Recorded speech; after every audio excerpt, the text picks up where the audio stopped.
So you might be in a situation where for some reason your Apple Watch isn't actually tracking your workouts or your calories accurately. Now, this can happen for a couple of different reasons. The number one reason why something like this may end up happening for the most part is usually due to some sort of tracking issue going on with your Apple Watch.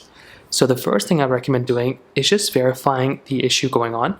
So check your calories that you have, or scroll down and check out your rings and all that stuff. And you want to make sure that everything that you previously looked at before is accurate. So if your rings look completely different than they should have looked, the big thing I'd recommend doing here is making sure that your parameters on your iPhone and Apple Watch are set up, and you're basically syncing your Apple Watch properly to your particular device.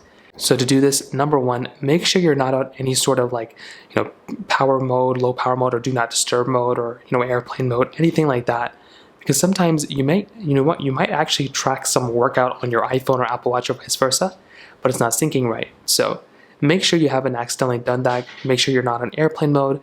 Make sure your phone is synced up with your iPhone. Now, on top of that, the other thing to keep in mind here is to go ahead and try updating your Apple Watch. So what you can do here is tap onto the side button right here on your particular Apple Watch. You then want to go and scroll down until you find the settings application. So scroll over until you find settings, which is right here. You want to go ahead and tap on settings. And then what you want to do is you want to go and click on the general option, which is right here. So tap on general. And then what you want to do is you want to tap on software update. And then all you're going to want to do is software update your phone, or software update your Apple Watch. That's another way to kind of fix this problem as well. And those are kind of the main ways to go and fix this for the most part. If you have any other thoughts or questions, please let me know in the comment section below.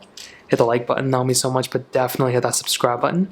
More importantly than everything else, I love every single one of you guys. Hopefully I'll catch you guys in the next video. Peace out till then.